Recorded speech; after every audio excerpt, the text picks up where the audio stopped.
post on the website and distribute. So welcome. My name's Debbie Hoffman, and I am the chair of the Professional Development Committee for Collaborative Professionals of Canada. And I am very excited and delighted to welcome you all here today.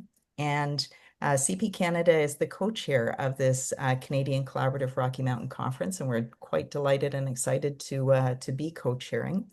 So I'm a legal professional. I've been practicing collaboratively since 2004 when I was trained.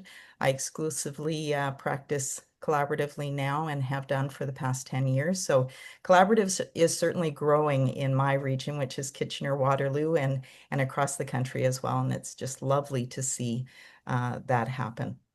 Burl McNeil is here today, as well as Linda Long. They are the chairs of the steering committee for the Canadian Collaborative Rocky Mountain Conference. And Burl, I'll throw it to you to say a few words. Yeah, so welcome everybody. We're so thrilled you can join us today. And if you haven't already registered for the conference, we're hoping that you're going to be highly inspired to register once you see all the spectacular presentations that we have upcoming. We have numerous presenters that are here today to talk about what they're going to be presenting at the conference. And so we're absolutely thrilled that this is our first Canadian Collaborative Conference. We are thrilled to be a host internationally to all our collaborative professionals, and just so excited, so looking forward to seeing you all in Banff in November. So I'm just going to let my steering co-chair of the conference is Linda Long. If you can highlight her, Tracy, because she's great at explaining things. And okay. well, So I've been asked to unmute, so I've just unmute. And then good morning. So yeah, we call ourselves the Small But Mighty Steering Committee. There are three of us. We have a financial professional, we have two legal professionals, Burl and I, and then we have lots of people in the background who we've been tapping to take on particular tasks. But for the most part, the three of us are really trying to keep this tightly wound and make it a success. As Burl said, we've had a lot of registrations in the last week once IACP started actively getting the message out more frequently. And we've got people from, I think we have from Czechoslovakia, we have people from Malaysia, we have people from Australia. So we have presenters from Holland. It's a really international conference. And as far as the numbers, it might be a smaller conference than we had first envisioned, but it's going to be very successful. And there will be more than enough people at the conference for all of our presenters to feel that it was warranted coming in and assisting with this. So that's kind of all I have to say. I'm really looking forward to hearing from everyone this morning. I did just want to say that we put Brian Galbraith and Brad Hunter on the spot. I was chairing the presenter committee, having to decide between proposals. We wanted them both. We didn't have room for both. So we contacted them and said, if you were asked to present with another person, would you? And they said, well, sure, who is it? And as soon as I said who it was to each of them, they said, that guy? So I'm so looking forward to seeing what they've been able to put together, because they did that so that we could get them both. Wonderful. That's just a great story, Linda. Thank you for sharing it. And I know that the AI presentation is being hotly anticipated by me and many other folks across the country, so and worldwide. I am going to invite first off one of our presenters at the conference, Hilary Linton from Riverdale Mediation. Hilary is going to tell us a little bit about what her presentation is going to be at the conference. And I think you have some co-presenters as well, Hilary. I do have co-presenters, so thank you very much for inviting me to this roadshow here. And I'll just say I am wildly excited about this conference. As soon as I saw the preliminary information about it, I intended to register, and I was doubly thrilled to be accepted as a speaker. It's a really interesting conference, and I'm personally very excited about it. I am going to be co-presenting with a couple of wonderful colleagues, Cindy Chisvin, a collaborative professional from the Collingwood area, who is a family professional with decades of experience working with families in collaborative and other contexts. And she and I have worked together in the past on the area of protocols for screening for family violence and more broadly power imbalances in a wide range of processes, including the collaborative process. And it's quite an interesting exercise because the existing protocols for screening for power imbalances and family violence have been evolved in the mediation context. And then more recently in the family arbitration and parenting coordination context. And so the evolution into collaborative practice is really exciting. We're excited as well to be joined by Dr. Katrina Scott. Many of you may know her. She is a leading Canadian professional on family violence. She is a professor at Western University and is the academic director of one of our leading sources of information and research on intimate partner violence, the Center for Research and Education on Violence Against Women and Children. And their website alone is worthy of your time. So the three of us are working together to do a number of things for you in the 3 hours that we've got. The title of our presentation is A Culturally Conscious Model for Identifying and Assessing Power and Risk in Collaborative Practice. So we very much focus on the potential that the structure of the collaborative process has inherently to identify sources of negotiation power and power imbalance and respond to them in constructive ways for families. So we start off really with some dialogue with the participants in the room about what they're looking for and what their understanding is of the sources of power, negotiation power, and participation power in the collaborative process.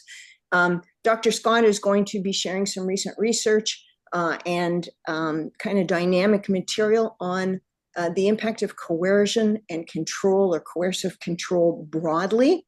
And then Cindy and I will be taking that material and really broadening that to walk our colleagues through screening tools, right? So we're moving beyond the help toolkit, which is one of Canada's greatest contributions to this field in the legal world, and really developing and designing screening processes from kind of the very start of the process until the end. Differentiated screening protocols for family professionals, financial professionals, and legal professionals, and how those work together, and what some of the challenges are in incorporating best practices into collaborative process. And we will be oh, sorry, go ahead. Oh, I thought there was a question. We will be focusing a lot on concepts of safety planning, resources to support families using the collaborative process, and a lot of checklists and materials. So I think that's as good a summary as I can provide. But if anybody has any questions for me, I'm happy to answer them. And if not, thank you. Thank you very much for your time today. Any questions for Hillary? We do have a few moments where she could field some questions. Okay, well, thank you, Hillary. That sounds like an awesome and very informative presentation. So thank you so much for that, for presenting on behalf of you and your colleagues. And Anne Demula-Meester, I'm going to ask you to speak now. That was well done. Thank you for the great pronunciation.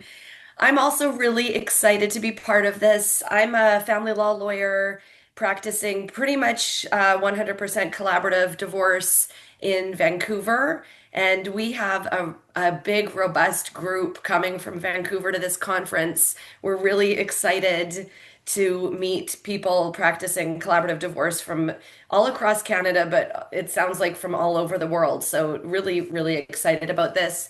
My presentation is I have two co-presenters. So my co-presenters are Carol Tremblay from Montreal and Shannon Gunn Emery from Edmonton. They are both also longtime collaborative divorce practitioners, lawyers.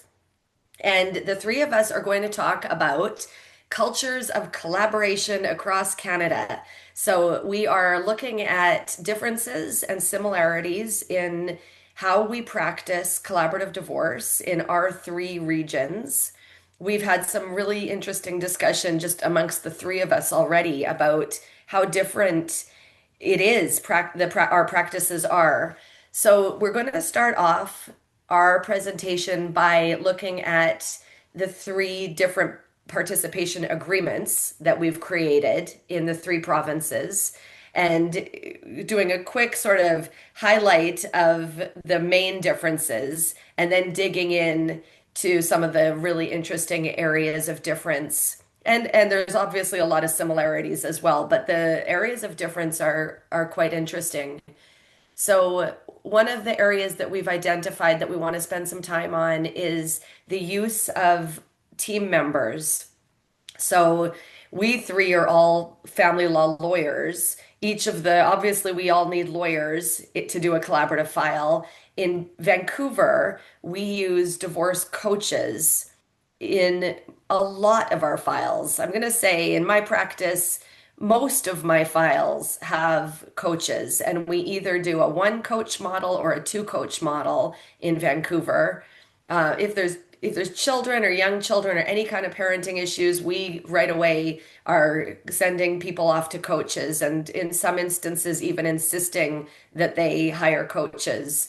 And the other key thing that's come up is terms. So we'll spend some time talking about what does coach mean and how is that role defined here in BC and how is it defined differently and what are the different phrases. So in Alberta they talk about family specialists, which is a term we don't use in Vancouver.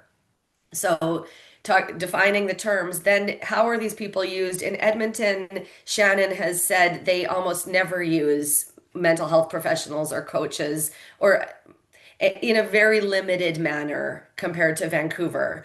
In Quebec, even less so. So it was really interesting talking about and learning about that and sharing how beneficial this role is in Vancouver. And really how, yeah, we think that it should be expanded across practice. In the alternative, in Alberta, the financial specialist role is used in almost every file, whereas in Vancouver, we aren't using financial specialists as robustly or as frequently as I think we should be. And so we've had a lot of good discussion about that role and how beneficial is that? Where can they be used? Why are we not using them more? And how can we get them used more frequently? So our different experiences of that, of the different professionals, the different team members that we can use. Also the use of neutrals. So what other neutral roles are there? Obviously, there's business valuators, there's accountants. How are we using those people? What are some of the things to look out for? Should they be signing PAs, the participation agreement? In BC, the coaches and the financial neutrals actually have their own participation agreements that they will sign. And our roster society has worked to develop those participation agreements. In other regions, they will sign on to the lawyer's participation agreement. And then neutrals often aren't signing a participation agreement at all. So there's a lot of difference in how these other team members and discrete neutrals are being used and then confidentiality issues around them. What are they signing? What are they not signing? Shannon is going to spend some time talking about a really unique part of her practice that she calls the two for none special. And this is something that they're doing I think it's just quite discreet to Edmonton. And we thought it would be worthwhile for her to share. It's a way that that they are trying to convert, or that they are successfully converting new files that come in the door into collaborative files. So they offer something called a 2 for none special, where the initial consultation with the client's consent, and if the spouse agrees, so Shannon will say to the client, if your spouse is willing, if you can get your spouse to come and I can get another collaborative lawyer to come and join, we won't charge you for a little info session about collaborative practice. And she's thinking of, not sure if she's done this yet, but of getting a divorce coach. And maybe, I think they do sometimes get a financial specialist involved. So the whole team can be there to present to the separating spouses, this is how we would operate. This is what it would look like. And this is a little bit about collaborative practice. And so she's been doing that for quite a while and successfully had clients then say, okay, this is our team. Then I'm going to spend some time talking about BC's newly renovated parenting plan. So in our BC Roster Society has spent we spent about the last year developing and revamping a parenting plan that is widely used in our practice here, mostly by coaches, but also by lawyers. And it's a template agreement that addresses all variety of parenting issues, from everything from parenting schedules to rights of first refusal, travel, holidays, everything you can think of in intro to new partners.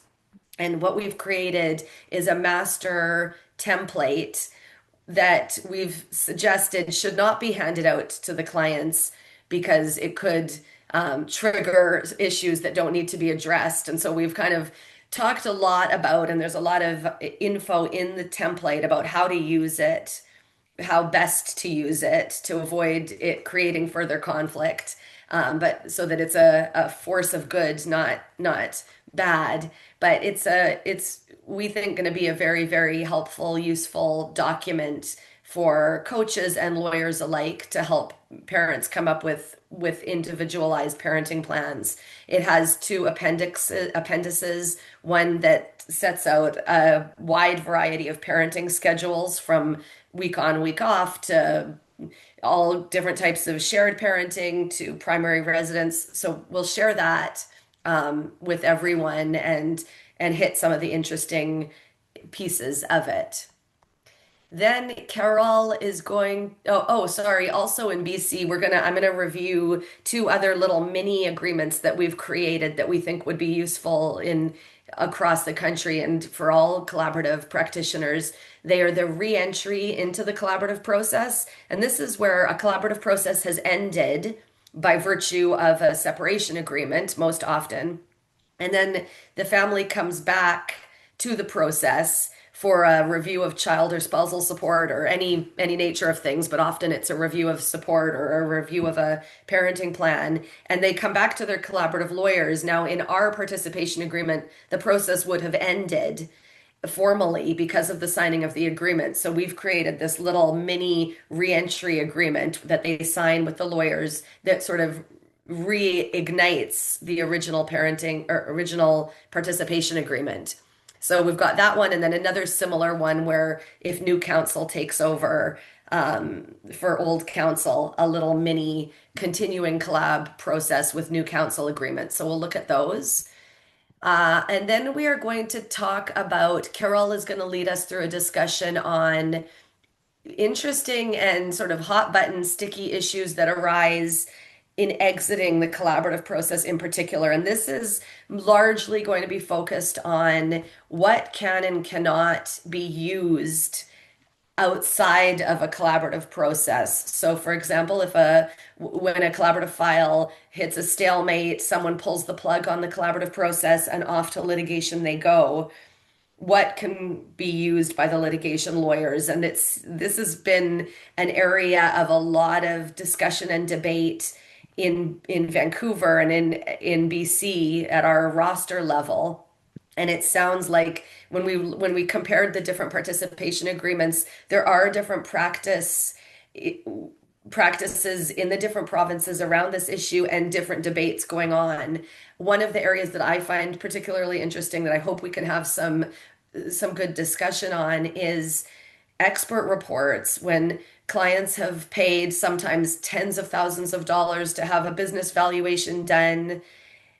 Can it be used outside of the collaborative process? And in what instances can it be used? Can the parties agree in advance that it can be used if the matter falls out of process, or not? Does the expert have to agree? And so many interesting topics around exiting and what can be used. And then we're hoping to have some wide discussion throughout our meeting from people and different practices from all of the different regions from our participants. So that's what we're doing. Awesome, Anne. Connie and I were just chatting back and forth about this wealth of information from doing this comparison across the country. So thank you Yeah. so much for filling us in. I know that we in this area also have a few different practices even from that. So it's going to be a lively discussion, I imagine, I as think well. so. So thank you so much. Yeah. Thank you. Brian and Brad. Well, I'll start for Brian and myself. We're presenting on artificial intelligence and collaboration, and it's an interesting and new area, and we're going to discuss whether this is doomsday for the world and for collaborative professionals, or whether it's a new Eden for the world and collaborative professionals, and or whether it's somewhere in between. We're going to try to separate the hype from the chaff, or the hype and the chaff from things that are genuinely useful. What should be our concerns as a profession? What are the opportunities we're going to have from this? We're going to do the start will be a kind of a conceptual thing about going over many of the details. The middle part will be a bunch of tools, and the third part will be how can we apply these things to collaboration, and should we? Collaboration goes beyond ChatGPT. It's a simulation of human intelligence, is one description of it. AI can draft documents, it can summarize documents, it can help clients and lawyers, quite frankly, and others understand both legal and other processes. And it can be wrong. It can do dumb things. It can hallucinate. It can reinforce biases. There's all kinds of negatives and there's positives. And as a community of professionals, all of us, whatever profession you're from, one of the questions is, can you ethically use artificial intelligence? And what are the constraints on it? And there's a second question there. Are you obligated to understand and perhaps use AI if it can help you do a better job? So those are some of the issues we're going to talk about. It could be a whole conference in and of itself, but Brian and I are going to give a pool where you can dip your toe into and hopefully start an understanding or a conversation. Brian, over to you. Yeah, it's been a bit overwhelming to work together developing this course because it's ever changing. We're seeing new applications for artificial intelligence being launched every day, it seems like. So we're going to explore some of those practical tools that you could use in your daily practice, but also as Brad said, the ethical issues, there is a concern, rightfully so, that AI hallucinates. In other words, AI is a really great assistant, but sometimes AI lies. So, how do we cope with that? How do we cope with it as professionals who have an obligation to competency? How do we make sure that our client's material that is confidential is kept confidential from the world if we're working with AI? And so we're going to be exploring that, talking about those things, and talking also really high level about the future of artificial intelligence and what does that look like. There's some people that say that it'll be a fantastic opportunity for the world. I was at the World Expo in Osaka, Japan, and they portrayed it very positively, like AI is going to solve all the problems of the world and make life better for everyone. But I've also heard speeches. One of the Suskins wrote about the end of work because of artificial intelligence. what will that look like and how will we cope with that? So we're going to talk about some artificial intelligence from a high level, but also on a very practical level. We're going to share some insights into how we're using artificial intelligence. But Brad will talk about the survey that we're doing now and how we would like you to participate. So I'm going to share my screen right now and see if it comes up for you. I guess it does now. So we've put Brian drafted it and I revised it, a questionnaire, and that link will get it to you online. And we're going to ask the organizers to send you this link. It's part of a website we've done up. It can be anonymous if you wanted, or you can sign your name. And it's just some basic questions about AI. It'll take about 5 minutes to complete. Or if you want to write an essay, it can take you longer because we do have some chances for there. And what we're looking for is not just what we think is important, but what you think is important. We've only had 10 responses so far, but that's because we've only sent it to about 10 people, and we're going to invite every one of you and many others to help us focus in. And it gives some basic stats, but about 2/3 of the people are familiar. Two are not very familiar, and one doesn't know anything at all. Of the people we've got, how do you feel about AI? Most are optimistic. We get from 6s to 10s. What concerns do you have? So that's a good spot if you want to help us focus what we should be talking about. What benefits do you have? See it coming, and I guess concerns you have. Are you using it? Well, 9 out of 10 are using it. What are you using? And then this particular response is one of the ones I'd like to certainly get a lot more information on is what are people using it for, or what do you anticipate using it for? Everything from drafting documents, communicating with clients, strategies, schedules, finances. There's still a bunch of things, and you can add your own. So we really encourage you to help us give a better presentation and to help you get what you want to complete our questionnaire. And we'll be sharing our results from time to time. Our website will have updated information on that, updated videos and the like. So that is one of the things that we're looking forward to doing is hearing from you. I should point out there's another thing that we'll be talking about and whether AI or AI agents are the new team members in a collaborative process. So Brian, back to you. Yeah, well, Brad mentioned a website. Well, Brad's put together a little website just about our presentation, and we're going to make that available to everyone. And we're going to upload resources, articles, so that you can use it. We've already got a couple of videos uploaded to it, and we'll continue to do that as we progress toward the conference, so that it'll be a resource for you. But I wanted to go back to this survey. If you would be so kind as to scan that QR code on your phone right now, even, and do the survey on your phone, we would really appreciate your input. So I hope everyone has scanned that. Is it all right if I move on? Have you scanned it? I can say I have. I'm seeing some nodding heads, Brian. Okay, well then we'll go on. And this is a little video we created, and it's an example of how I'm using AI. Just an example of, we're going to have lots of practical examples of using AI in your practice during our presentation. And this is just the first one. So here we go. I hope this works. You are a family lawyer and you represent Fred Flintstone. You've done a separation agreement with him, and now Fred wants to know what his obligations are and next steps.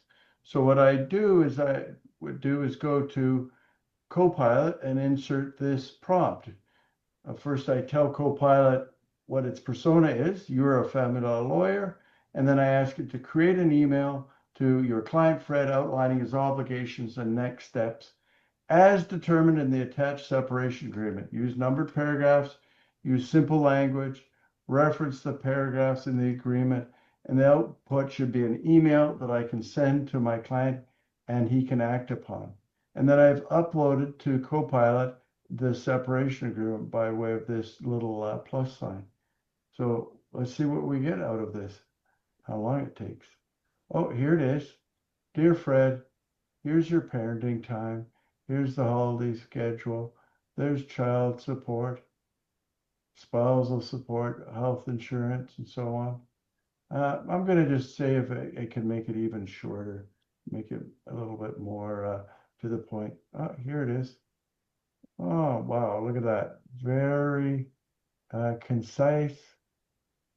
So there you go. So all I would do then is just review this. It looks good to me. Copy response and put it in my email to send out. How easy is that? So that's a little demonstration of how I use AI to create an email summarizing the contents of a separation agreement for a client. So that's the kind of thing we're going to offer is some practical examples of using AI in our daily practice. So it's a work in progress. Brad and I are meeting on a regular basis. We're learning what AI can do and its limits and its benefits, and we'll share with you our progress when we're at the conference. So I hope that it will be of interest to you. We're learning as we go along here. Yeah, well, and you can teach us along the way. That's fantastic. Thank you, both gentlemen. That sounds terrific. Lots of great information. Looking forward to it for sure. Brian, that was quite fascinating just doing it in real time for us. So thanks so much for that. I'm going to ask Robert Arthur, who is in an airport, having just deboarded a plane and has found a quiet area. And at least a few moments ago, it was still quiet where he was. So I'm hopeful that, Robert, you're still having some peace and quiet over in your corner of the airport, and you can tell us a bit about your presentation. Yes, so far so good. Can you hear me okay? Okay, good. Yeah, I'm in the baggage claim area next to a Dunkin' Donuts. And so and if another plane comes in, it's going to get really loud here. And there's the occasional overhead announcement about, not parking in the whatever zone. So I apologize, but my name is Robert Arthur. I'm a collaborative attorney and mediator. My practice is in Wisconsin in the United States. And I am current president of IACP. So as when my presidential term began, I wanted to have some personal, I don't know, focuses or goals or things like that from for me personally, not just for the organization. And so I had three. One is to talk about what I'm going to talk about at your conference in Banff, which is to get younger professionals involved in collaborative practice. I just want to start a discussion about that, about the various issues, things like that, and I'll go into that as I describe my presentation to you. My second goal or focus is to have a little bit more fun as an organization, as a board. And my third is to talk about our strategic plan and all the various parts of that. So I'm actually presenting on that at a bunch of other conferences as we go along in this fall. But getting back to what I'll be presenting in Banff is, what's the title here? Building the Future, Strategies for Attracting and Supporting Young Professionals in Collaborative Practice. And Brian and Brad, ChatGPT wrote that. And I presented this at FACP in May, and I let ChatGPT, maybe it was a different AI, I don't even remember, take a stab at producing slides for me. Yeah, that doesn't work so great. So that needs a little bit more work. So I will be producing all the slides that you will see in November myself. Essentially what I'd like to do in this presentation or this workshop is to start a dialogue about something that my practice group in Wisconsin, we have a statewide practice group, where we've been around for almost 25 years.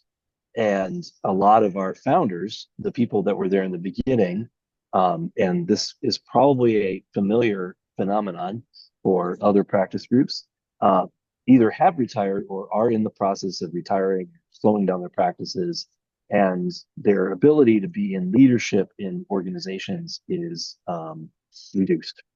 So, and their ability to contribute and things like that.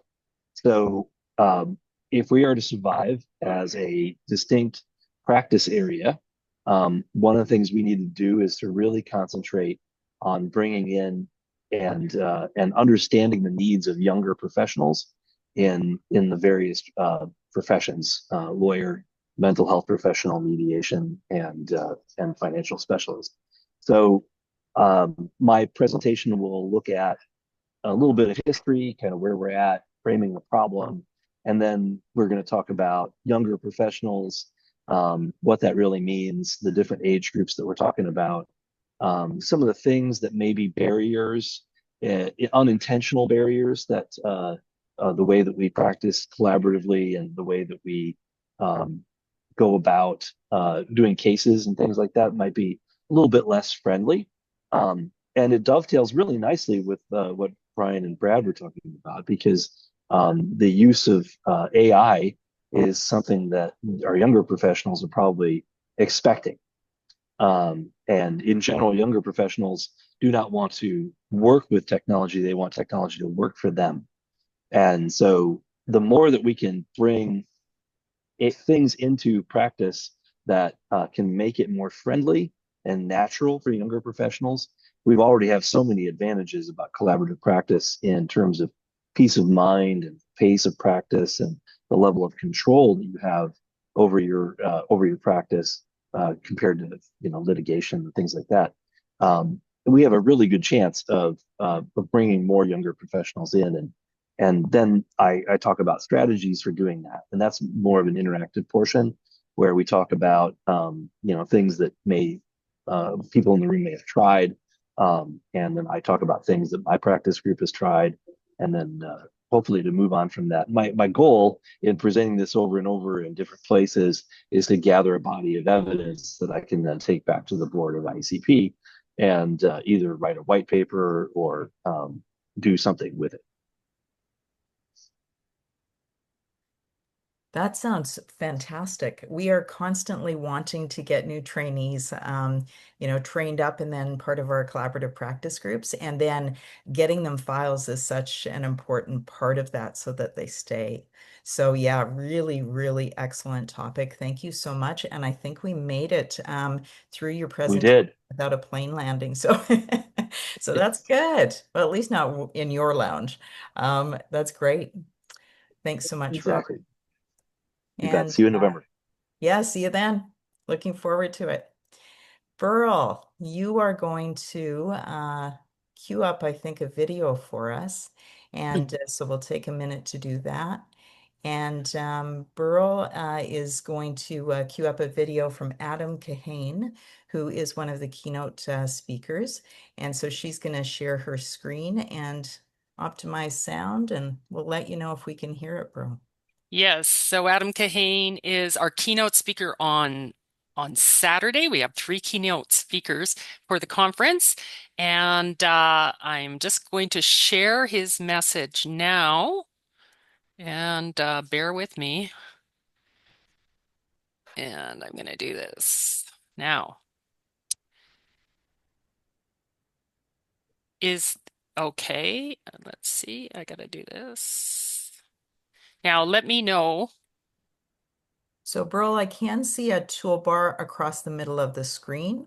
Okay. Yeah. I'm going to just try to do I'm that. Adam Kahane from Rios Partners, and I've been working in the field of collaboration for over 30 years, helping people work together who think they need to, even though they might not agree with or like or trust each other. And I've done it all over the world with all kinds of people, from business people to politicians to trade unionists, community activists, mostly in the field of addressing complex social issues: education, health, energy, climate change, food, peace, stuff like that.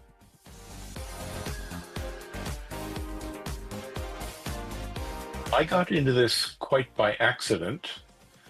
In 1991, I was working in strategic planning at Shell International, the oil company in London. We got invited to provide support to a group of South Africans to do strategic planning for the transition from apartheid to democracy. And they wanted to use a particular methodology that Shell was famous for, called scenario planning. They asked whether Shell could send somebody to facilitate the workshops, and as I was the youngest and most expendable member of the department, I was sent. That was a remarkable project. This was 1 year after Nelson Mandela had been released from prison and 3 years before the first democratic elections. But more particularly, I ended up working with a group that included people from across all of South African society, black and white, men and women, opposition and establishment, left and right, politicians, business people, trade unions, community activists, academics. So that was my first ever experience with what we now call multi-stakeholder collaboration, or collaboration in complex and conflictual contexts. And well, to make a long story short, I never went back to my job, and that's what I've been doing ever since.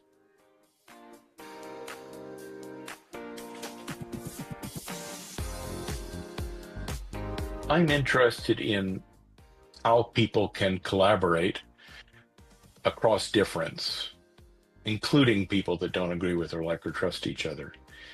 And what I realize is that can be done. It's possible. It's not easy or straightforward or guaranteed, but it can be done. I've seen it with my own eyes, even in the most extreme circumstances.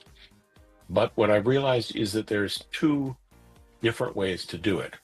In other words, there's not zero, not one, but two ways to go about it. The conventional way of collaborating, what most people think of when they think about collaboration, is we're all on the same team. We may have our disagreements, but we're trying to get the same thing. We subordinate our individual interests to the collective interests, and we'll make a plan and we'll follow through on it. In those contexts, conventional collaboration works fine. But in situations that aren't like that, conventional collaboration does not work and cannot work. And so I call the other kind of collaboration stretch collaboration, because it requires stretching beyond our comfort zones, like stretching in a gym. And it's for circumstances that are high in complexity, high in conflict, and where in particular there isn't really a sense of the we, or there might be some sense of the we, but we're not really on the same team here. We might have some things in common and some common objectives. That's why we're working together rather than not working together. But we really have important differences. We're on different teams. We have different objectives, and an entirely different approach to collaboration is required under those circumstances.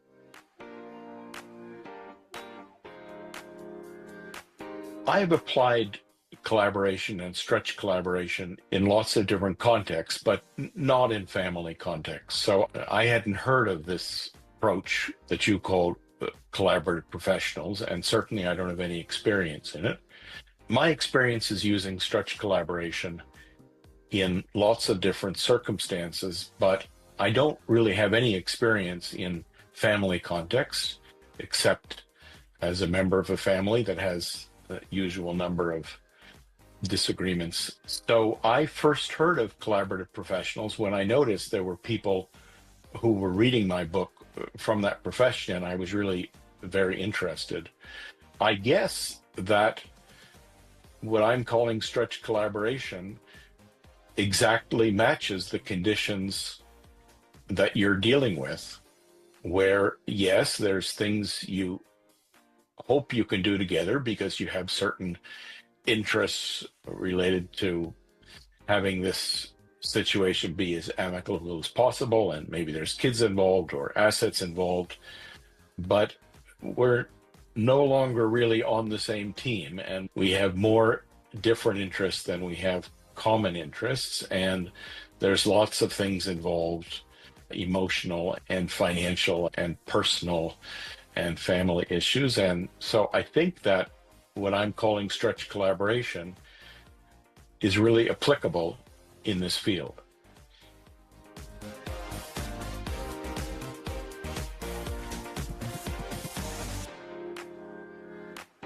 Yes, I'm very excited that you all at the conference will be the first people to read this book. It's coming out several weeks after the conference. And it's always been one of my best selling books, I think, just because of the title, as much as anything else. And yet there were things that I thought weren't quite right. So I was very happy to have the opportunity to prepare a second edition. In fact, it's mostly new frameworks, new examples, new stories, new exercises, etc. It's quite a bit longer than the original, in part because it has a lot of ways at the end of each chapter that you can start to work with and apply the concepts. A couple of things that are completely new.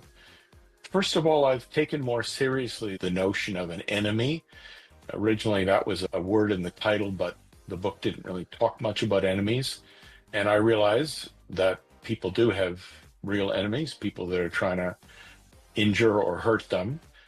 And on the other hand, treating everybody who you disagree with as an enemy is a mistake. So I've elaborated that more carefully. I've talked about the way in which we need to work with three dynamics at the same time. Power, which is everybody's wish to do what they're trying to do and get where they're trying to go. Love, which is the word I use for the sense of a whole, even if it's a fractured whole. And justice, the sense of fairness. And I've argued that collaboration will only work if you can, in some way, tap into all three of those drives. The other big change in the book is that in the first edition, I said that conventional collaboration was obsolete. And I now think that's an exaggeration. There's lots of circumstances where teamwork works, conventional teamwork works, and that's great. But the contribution of the book is to say, what do you do when the circumstances are not right for conventional collaboration, when conflict and or complexity are too high? Then what do you do? And that's what stretch collaboration comes in.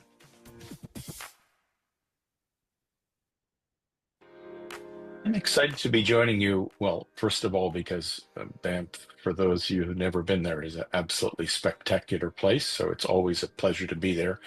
But also, I'm really interested in how the work I've been doing these last 30 years fits into this context that I know about but have no experience in. So I'm looking forward to the conversations in Banff and to seeing you all.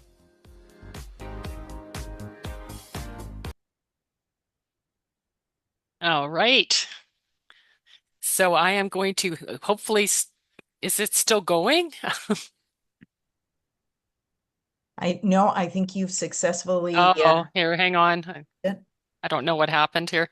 Ah, okay, stop. Get it out of here.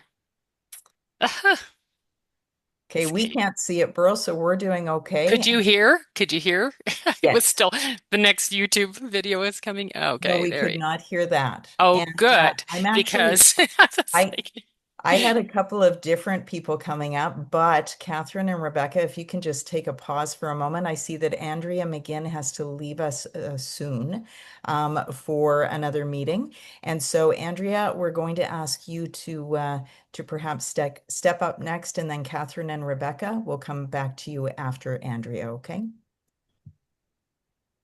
Yes, thank you so much for squeezing me in. I appreciate it.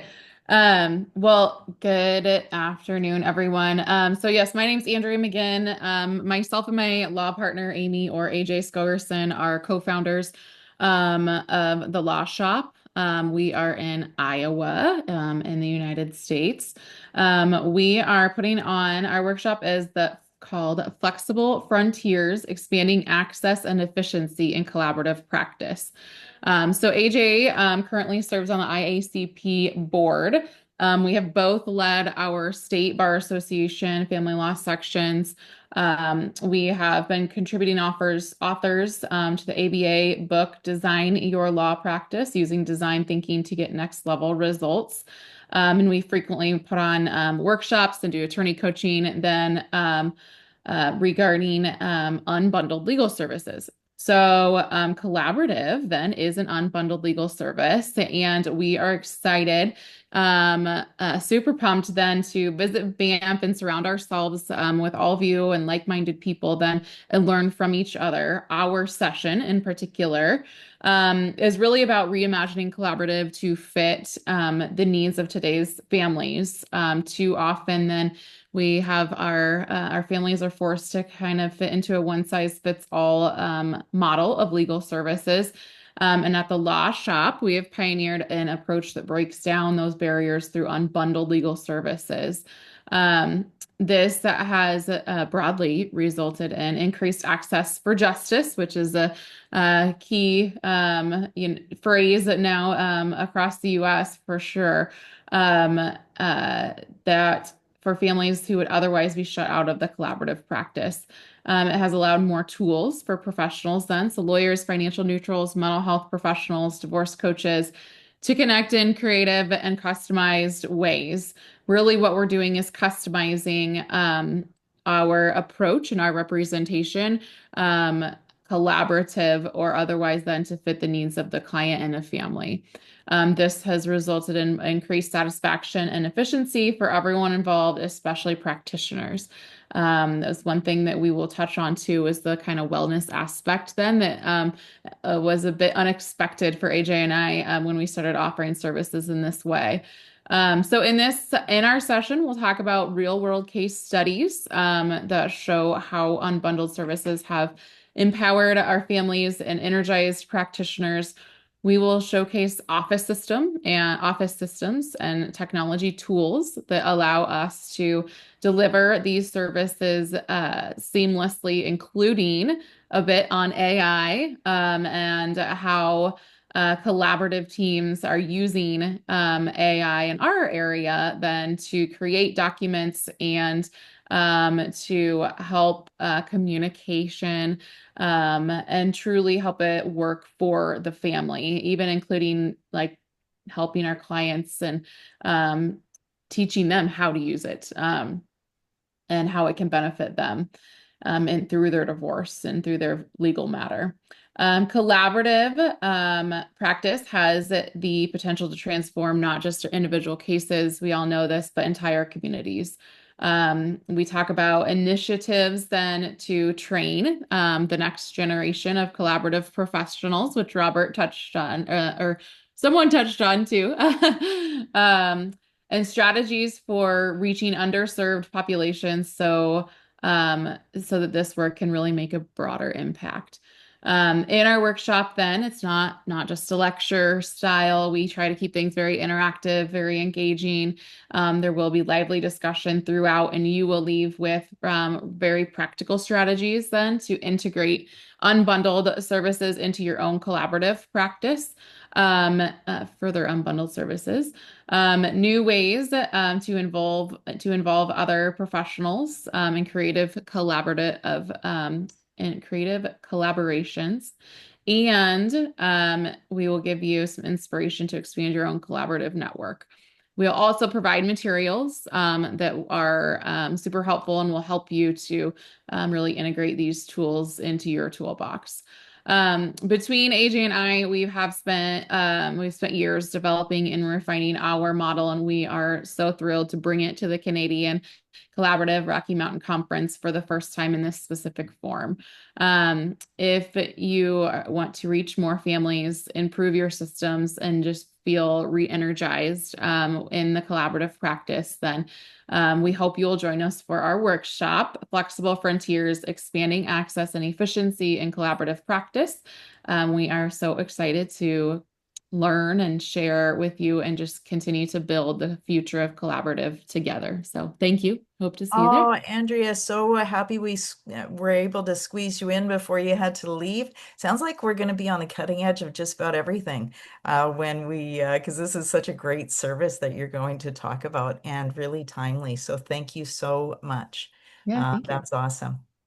And next up, we are going to go with Catherine Brink and Rebecca Stanley, please.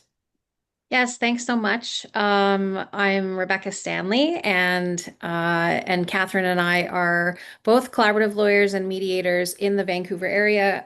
Catherine in Vancouver, and I'm not sure if you can see me on the, oh, there we go.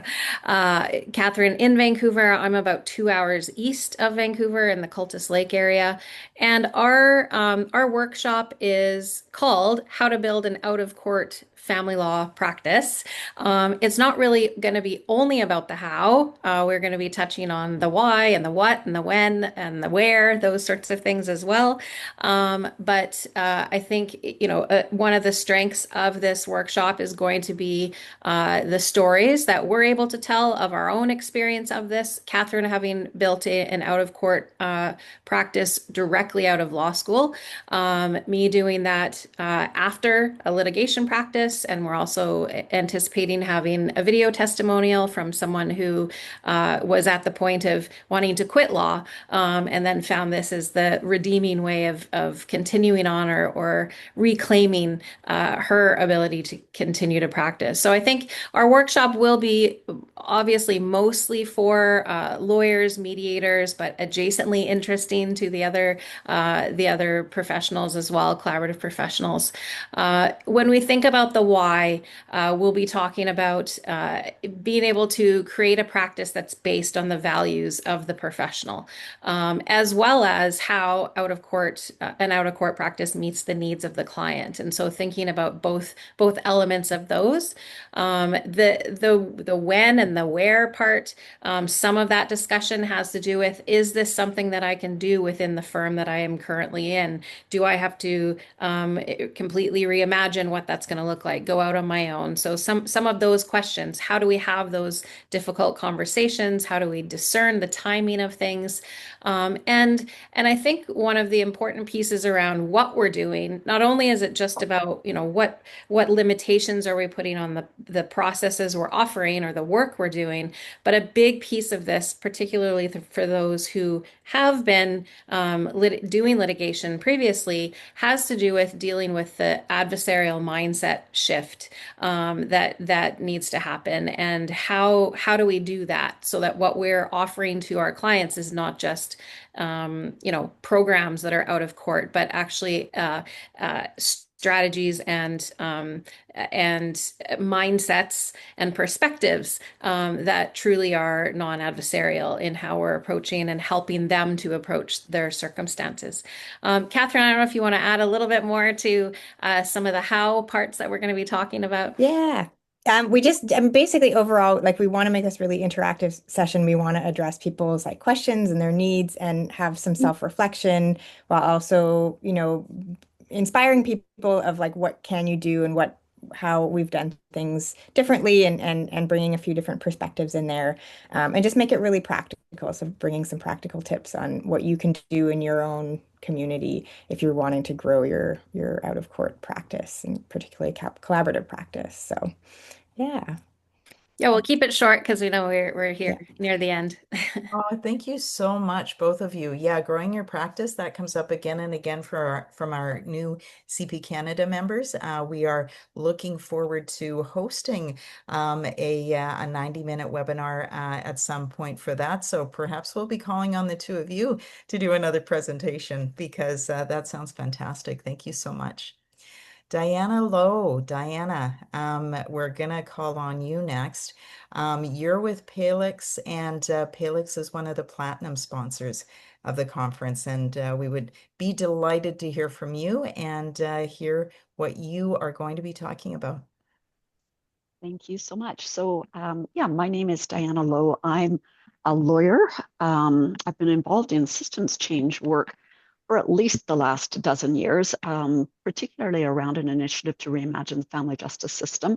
And I can't claim to be with pilots, but I actually do a ton of work with them. And so I'm going to tell you a little bit about the work we're going to do together on November 6th.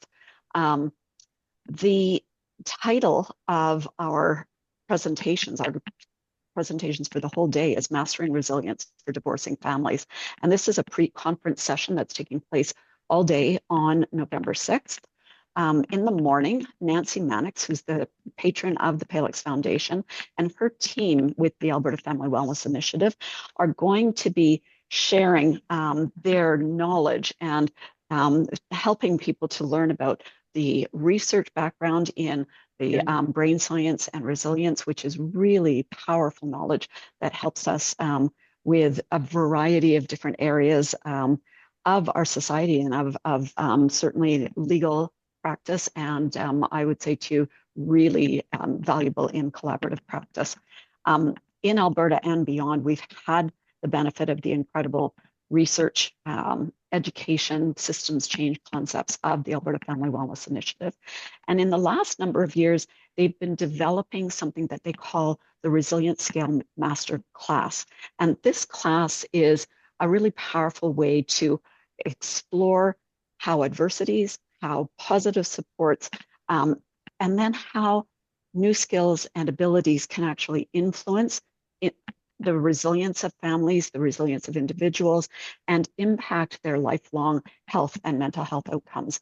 And what we're going to be learning about is the foundational knowledge, but also some tools that will be really helpful in being able to apply this knowledge.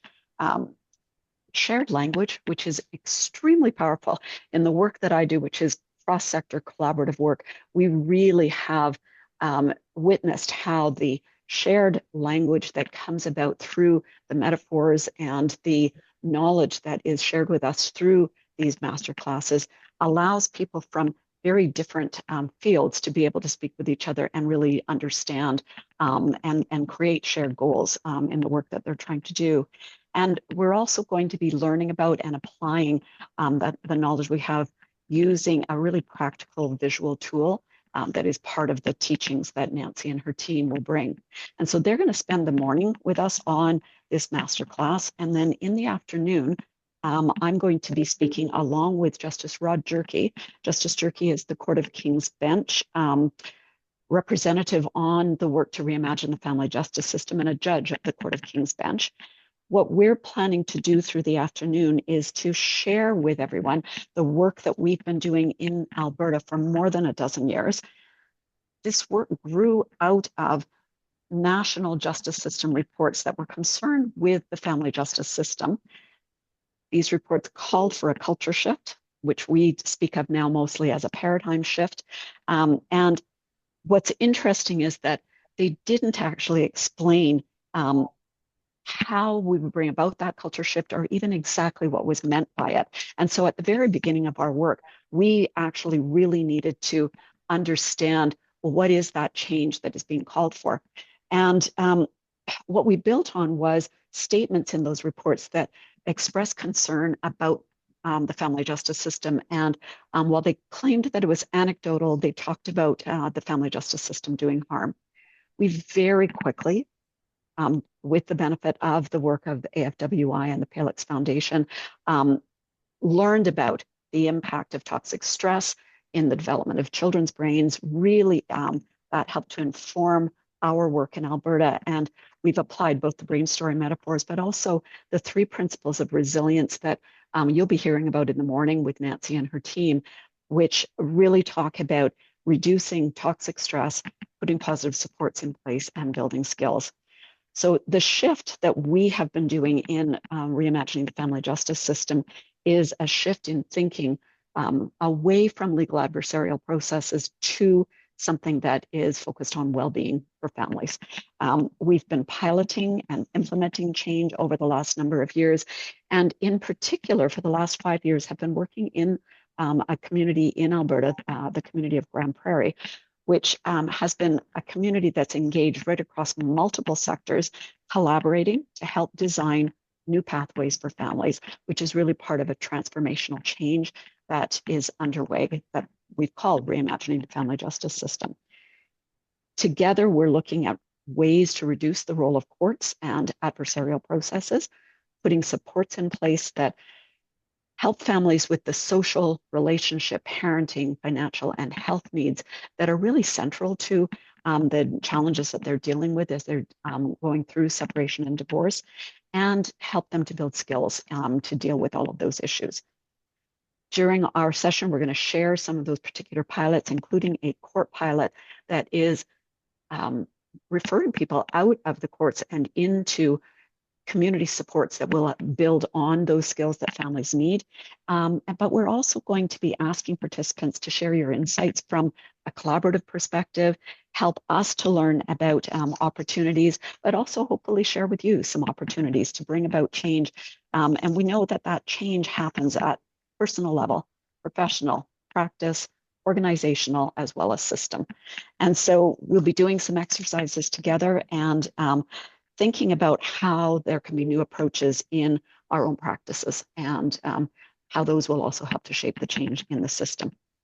Then on Friday, November 7th, just to touch on this for you, Nancy Mannix is going to be giving, I think it's the first of the keynotes for the conference. Justice Rod Jerky will be giving a keynote in the middle of the day. And then at the end of the day, we're going to be able to host a World Cafe where there will be an opportunity to have some small group conversations about all of these learnings and really, I think, help to ignite some great discussions around the opportunities.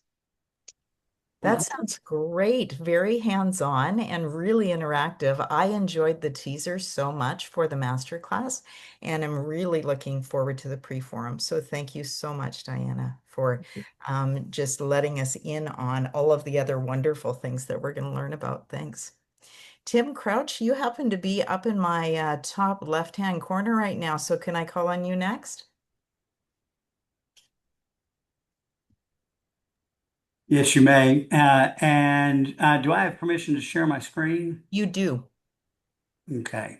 So I'm going to give you our presentation is a presentation really on collaborative marketing. And I'm just going to give you kind of a taste of what will be in our presentation.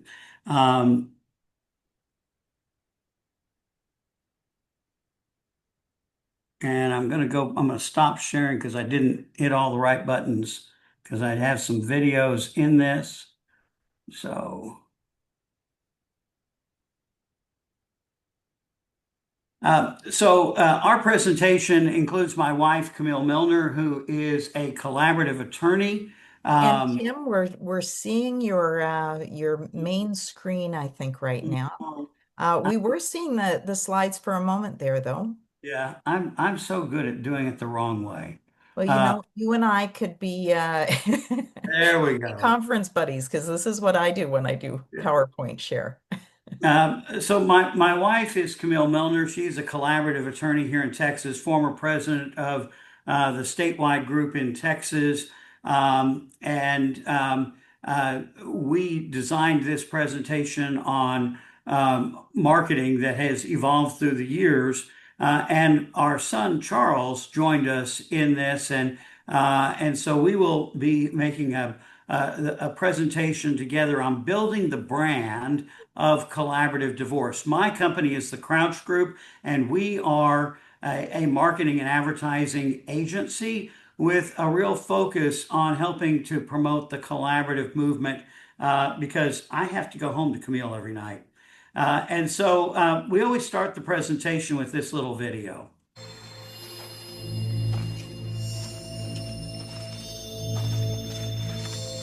If you build it, he will come.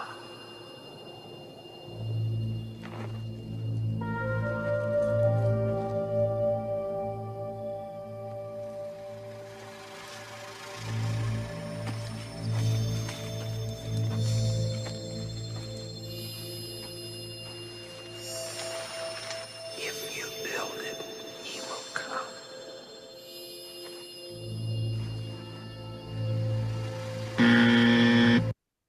Well, now that's really not part of the movie Field of Dreams, but for collaborative, the problem for a long time has been this assumption that it's the better way, so people will just flock to it. And that hasn't happened.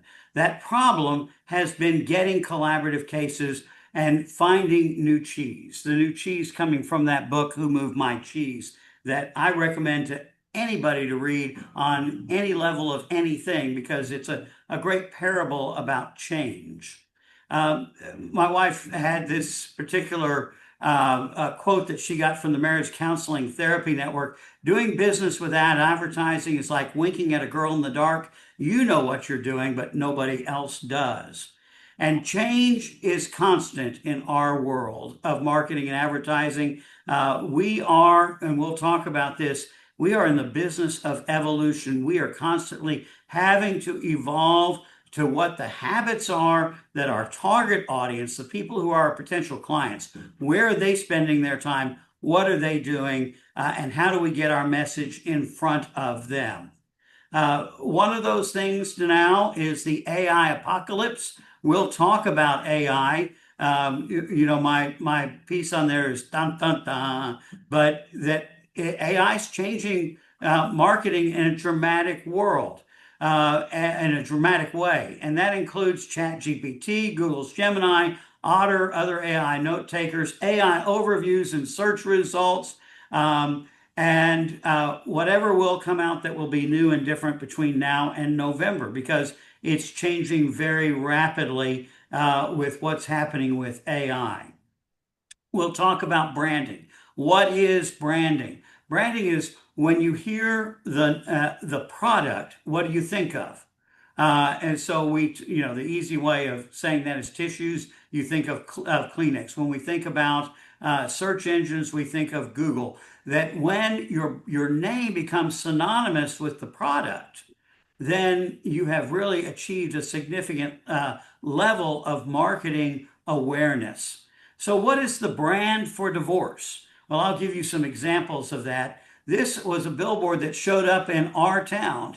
She is shooting the ring finger here, I would just say, but that's the brand for divorce. It's ugly, it's harsh, and it's got that kind of attitude about it. George Richardson, when I showed this billboard in California, George Richardson said, I have a couple of more for you. Life's short, get a divorce. I think this was a billboard that ran in Chicago. And then this billboard, hi, Stephen, do I have your attention now? I know all about her, you dirty, sneaky, immoral, unfaithful, poorly endowed slimeball. Everything's caught on tape. Your soon-to-be wife, ex-wife, Emily. P.S. I paid for this billboard from our joint bank account. That is the brand for divorce.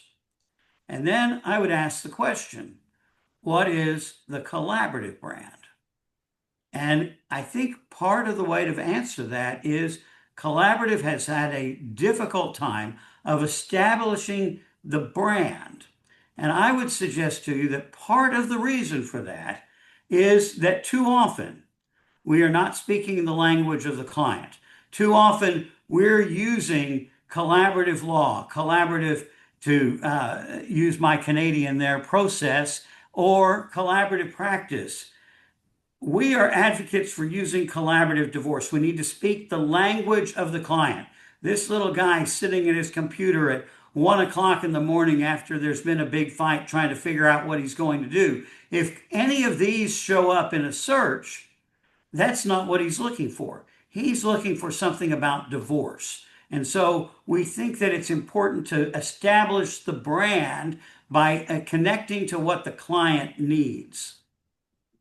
We've designed a 3-tiered marketing strategy that's really based on something Ford Motor Company has been doing for the last 120 years.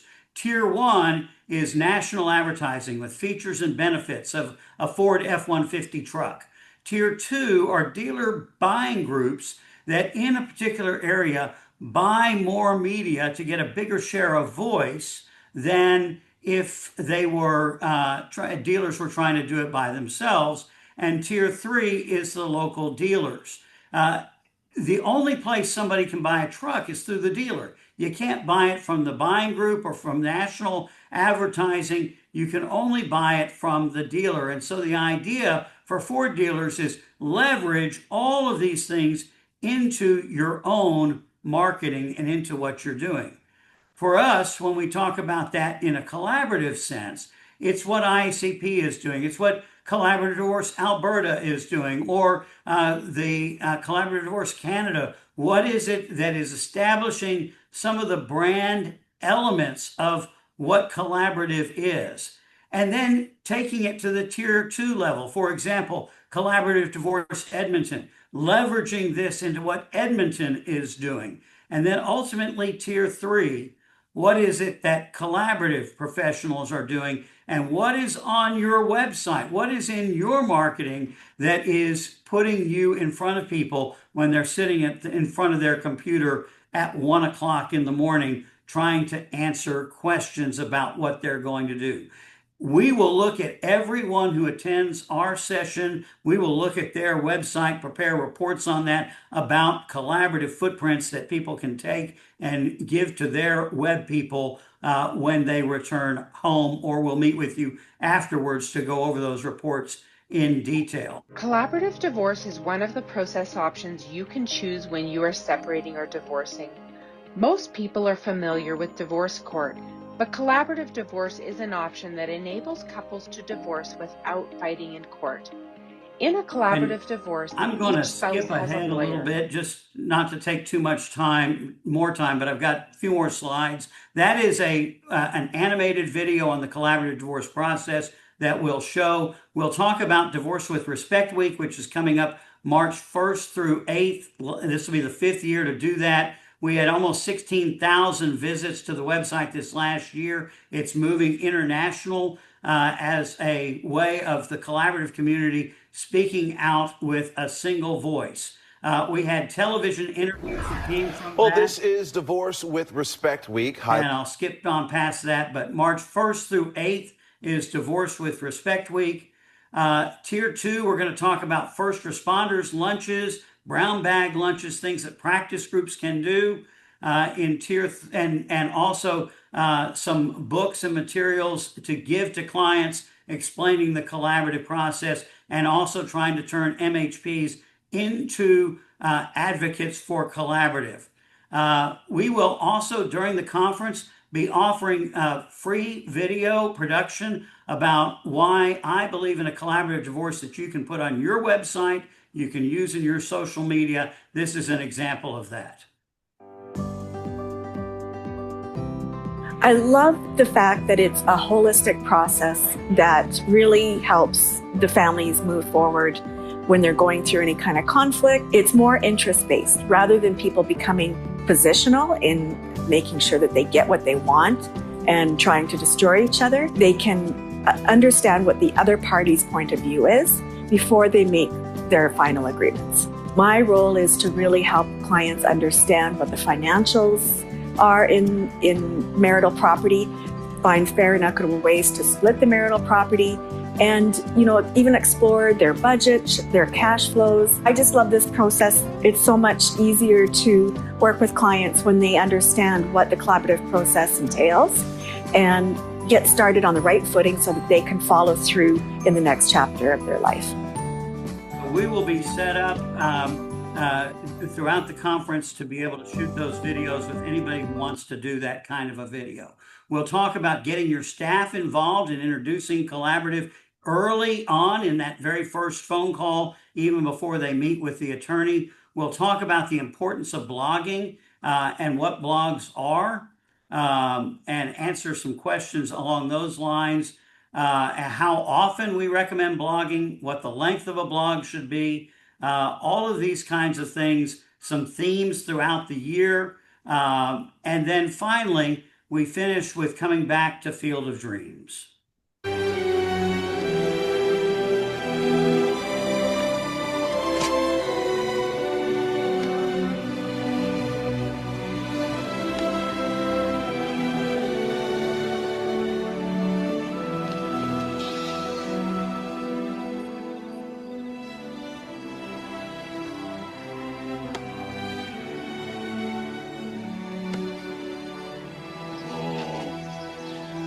People will come, Ray. People will most definitely come.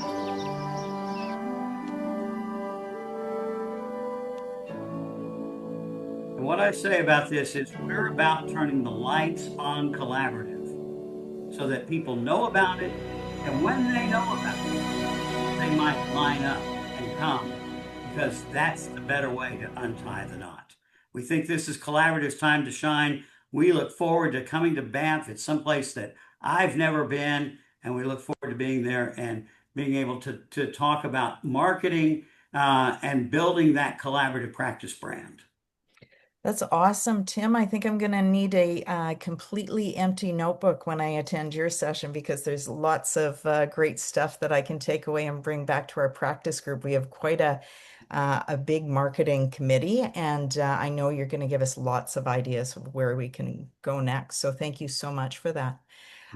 Sahana and Mandy, can I call on the two of you next, please? Hi there. Sure. So I think Sahana's going to pull up her screen, and then we are going. So I'm Mandy Halby. I'm one of the co-presenters for our workshop.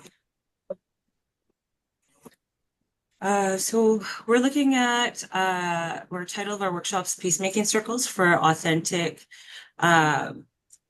Collaboration and Family Healing. Sahana and I are both co-founders and CEOs of Transformative Circle Practice Center.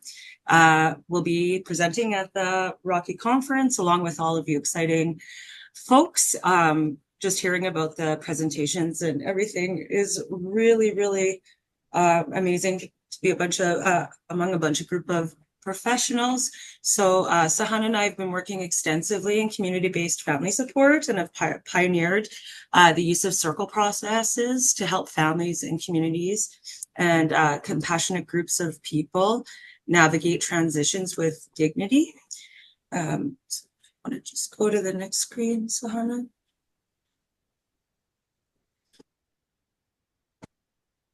Okay. So if you think about this moment, which I'm sure a lot of you have been in this situation before, where you're sitting across from a divorcing couple who moments ago were ready to tear each other apart in court, but something shifted. They're looking at each other with recognition, not agreement, but the kind of seeing that says, I remember who you used to be to me. So this isn't hypothetical. This is what we see when families experience the circle process. Something fundamental shifts when we move from adversarial positioning to remembering the human connection that once existed. Even in divorce, there's a way to honor what was real while creating space for what comes next.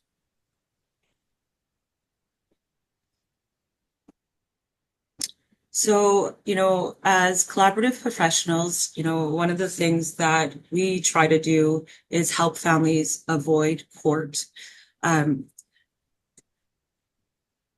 But we've gotten really good at avoiding that, but that's no small and that's no small achievement. I wonder how often do we feel like we're managing conflict rather than truly transforming it?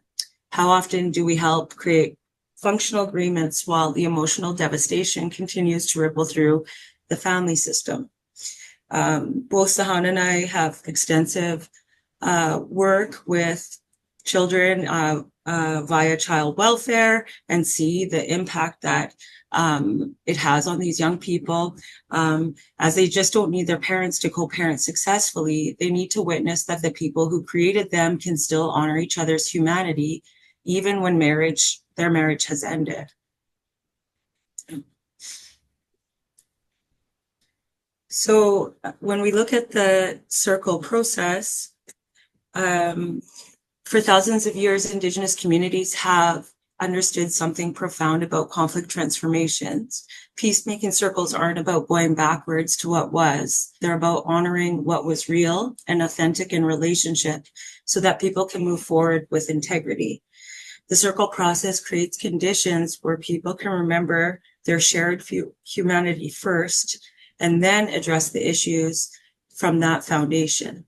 It's a completely different starting point than what most of us learned in our training.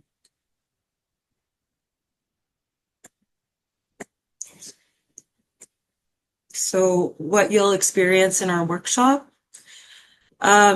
We have a 3-hour workshop where you're not just going to learn about circles, you're going to experience one. We'll create a mini circle process where you'll feel firsthand how this approach transforms the quality of dialogue and connection. You'll leave with specific practical strategies for integrating circle purposes into your collaborative practice. And I want to be clear, you don't need extensive training to begin incorporating these approaches respectfully. We'll also share real case examples from our work where family circle processes have prevented the kind of emotional carnage that can last for generations. So what makes this different? Circle isn't just another communication technique to add to your toolkit. The process clearly creates fundamentally different experiences for being human together. When people sit in a circle, something shifts at a much deeper level than technique. It's about the container we create for dialogue, the way power moves in the space, and how people feel seen and heard. In 3 hours, you'll feel this difference in your body and not just understand it intellectually. So if you've ever wondered how to help families remember their shared humanity, even as their marriages end, if you want to offer something that transforms rather than just manages conflict, join us in Banff. Our hope is that we'll create a circle that will last well after you leave the mountains. And yeah, we just look forward to meeting all of you. So thank you.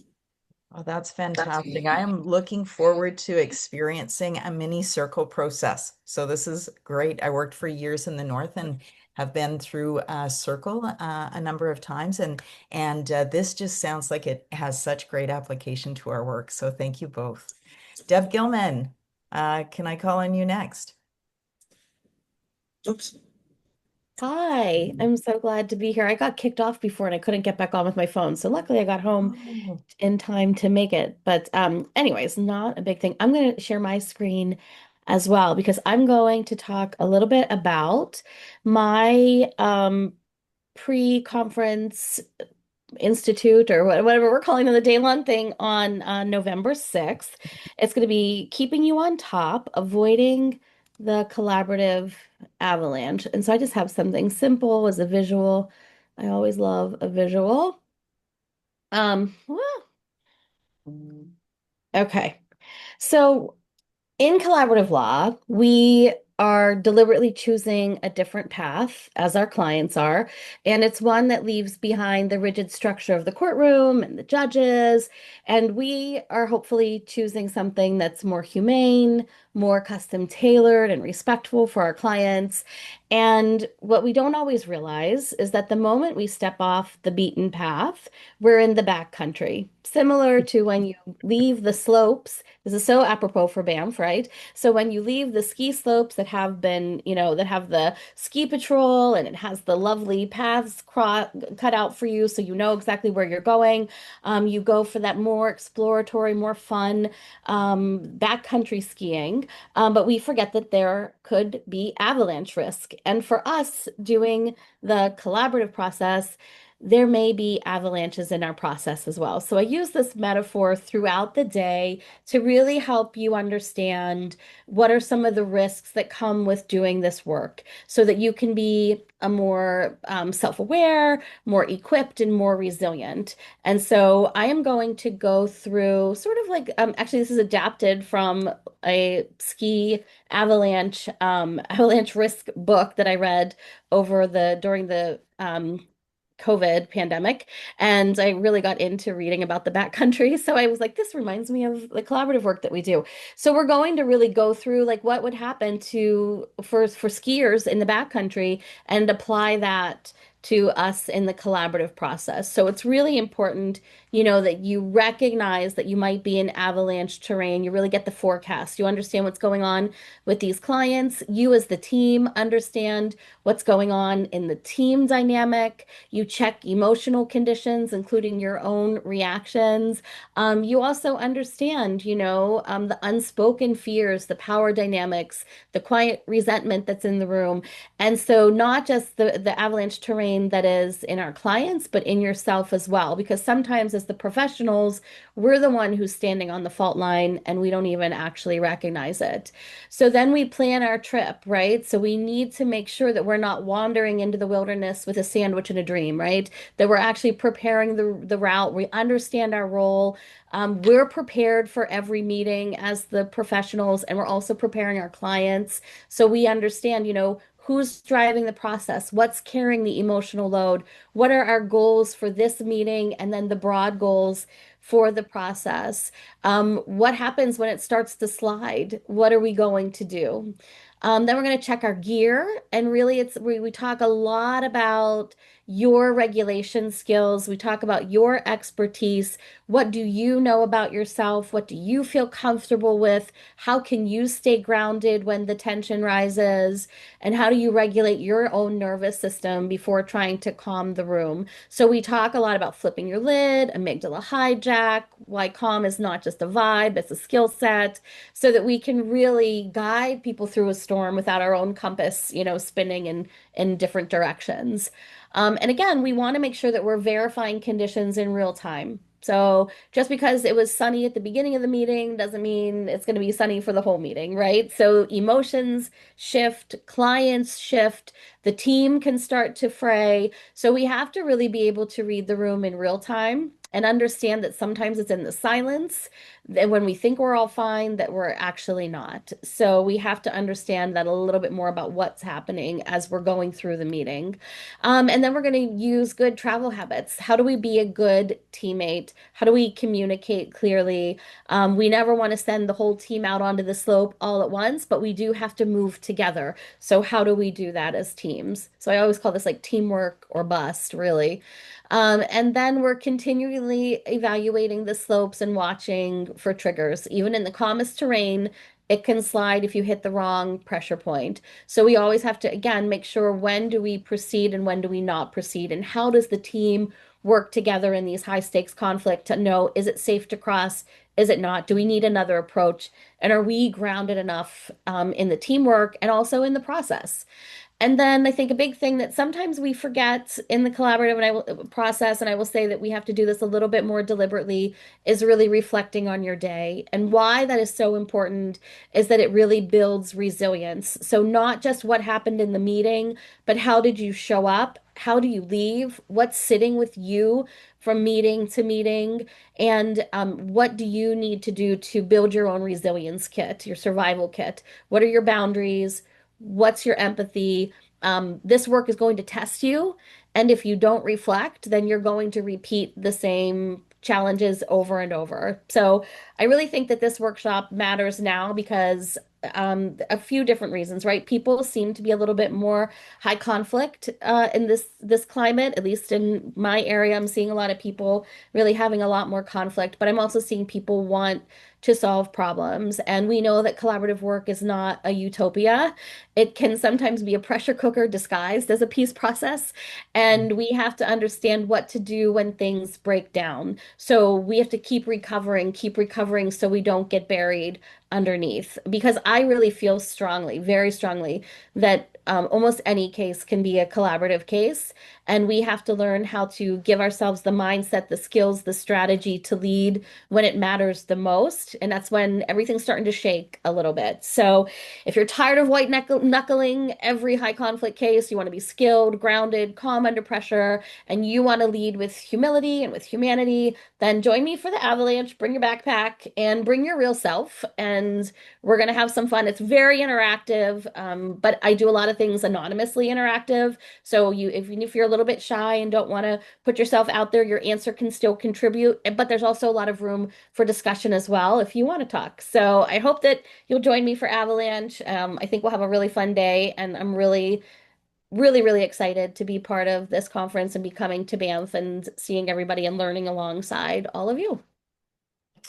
Deb, thank you. This is very timely because I agree. I think that collaborative is becoming so much more well known, that we are attracting more high conflict, that previously people might have screened out a collaborative, but now people are coming over because we can actually do the wraparound service and better support couples and families. So I think that this is a really, really timely workshop that you're going to be providing to us. So thank you so much for that.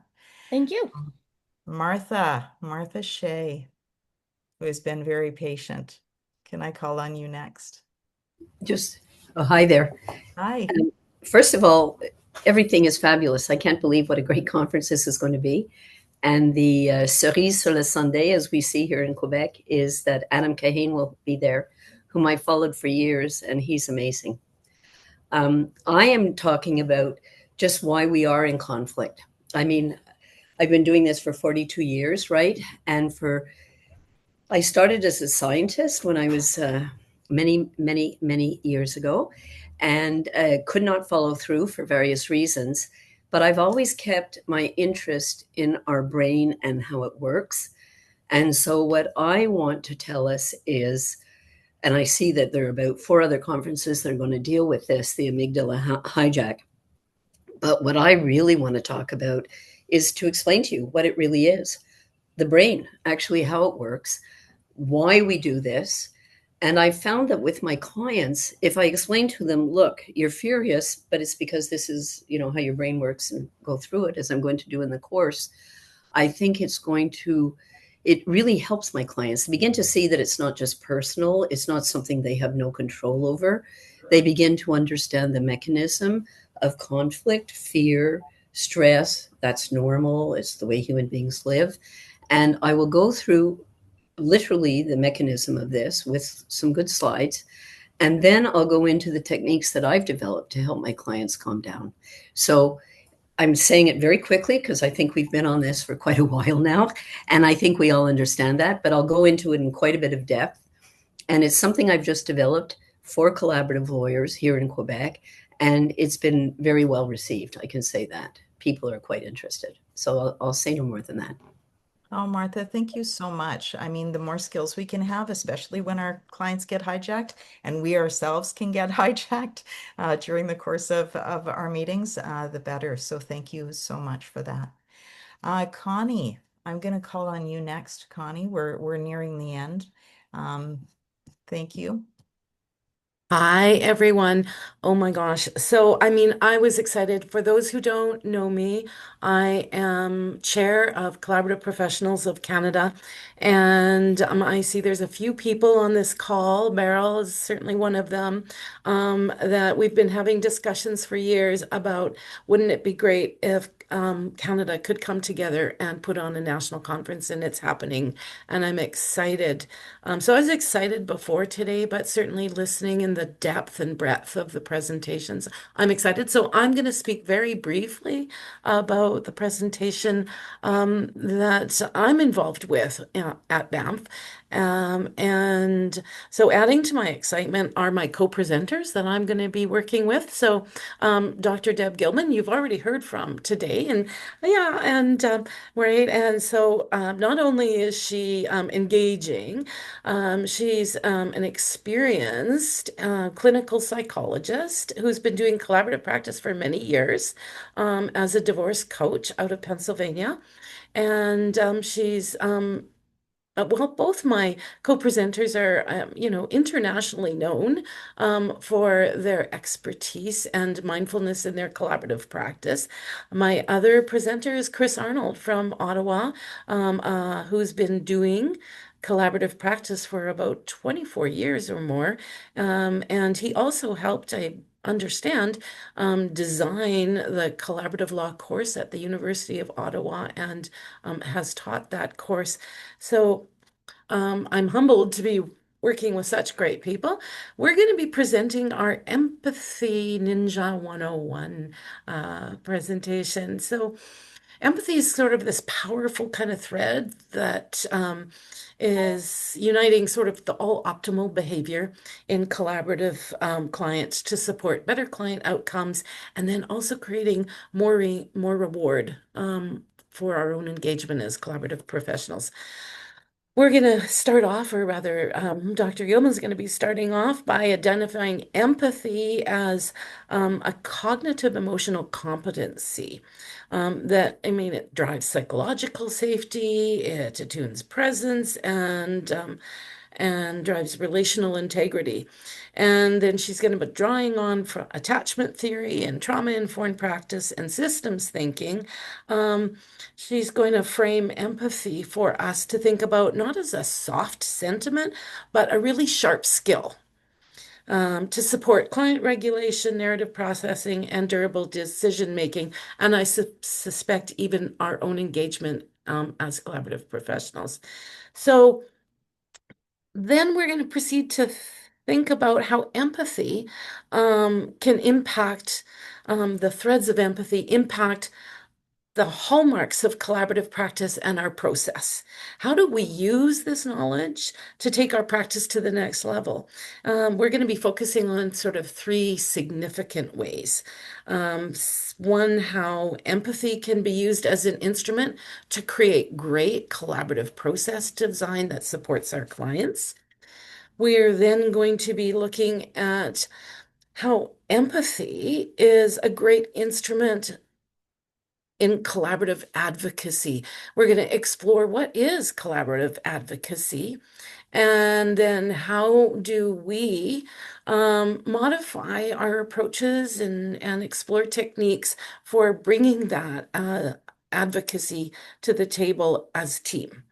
And then our last focus is going to be on then how do we also in the learning of empathy that we've built on throughout the day, then facilitate and strengthen our whole collaborative community. How do we build sort of trust building amongst our clients and our communities? How do we use empathy for relational repair? And then how do we use empathy for our own self-awareness and build our own abilities to bring great practice for our clients? So it's our hope that this workshop is going to develop a sort of a deep understanding of how empathy supports an alignment with our own professional identities, and then adapt our approaches to make our collaborative work more transformational rather than just transactional, and that we bring then greater success for our clients and greater reward and engagement for all professionals involved in team. Awesome. Thank you so much, Connie. Yep, empathy is one of the benchmarks for us being able to transform and assist people in transforming as we work with them throughout the process. So I'm looking forward to this one too. There isn't one I'm not looking forward to. So we're going to have lots of choices to make. I am going to briefly just summarize what our friend and colleague Anu Osborne.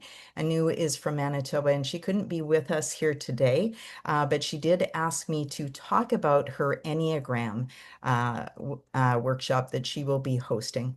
And I have taken both an hour-and-a-half Enneagram course from Anu, and I've taken a full-day course from her, and she is extremely knowledgeable in the ancient Enneagram. And if you haven't experienced the Enneagram before, it is it is an ancient system with roots dating back well over 1,500 years. And so Anu writes, it offers timeless wisdom and a profound path toward personal and relational transformation. Used in cutting-edge legal and professional development programs, including Belmont University College of Law's onboarding process, recognized by Bloomberg for innovation in legal education. The Enneagram aligns with updated standards such as the ABA's curriculum focus on cultivating professional identity, awareness, and well-being essential for success.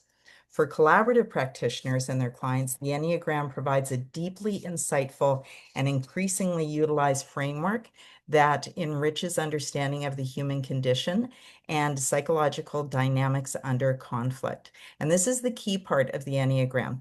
It reveals 9 distinct personality types. And so I found it very interesting. I had done some work in the Enneagram before taking Anu's courses, so I had an inkling who I was in terms of one of the 9 personalities.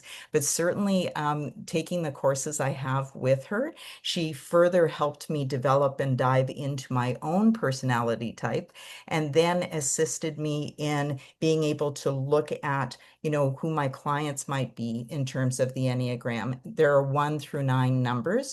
And so those personality types are what you learn about. And then you learn where people are coming from in terms of their essence and their foundation, and also what they like to focus on. So certain clients might like to focus on certain things because their personalities, due to the Enneagram, are drawn to those things. So she also writes that drawing on a rich heritage spanning ancient spiritual traditions and modern psychology, the Enneagram cultivates emotional insight and interpersonal attunement for all involved. I couldn't agree more. I really, really encourage you to take this course. If I hadn't already taken it a couple of times, I'd be taking it again because you do learn such fabulous skills. And Anu is a tried and true presenter. She's been doing this for many years, and she will have lots of hands-on stuff for everybody who is participating to do during her workshop. So that brings this presentation to a close, and I really want to thank each and every one of you for the thought that you put into each of your presentations here today, and the thought and work, very hard work that you are going to put into and have been putting into your workshops at Banff.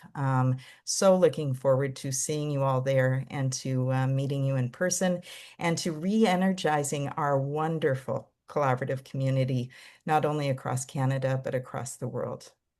Beryl, I'm going to leave it to you for the last word as co-chair of the steering committee. Yes, thank you, everybody. Thank you.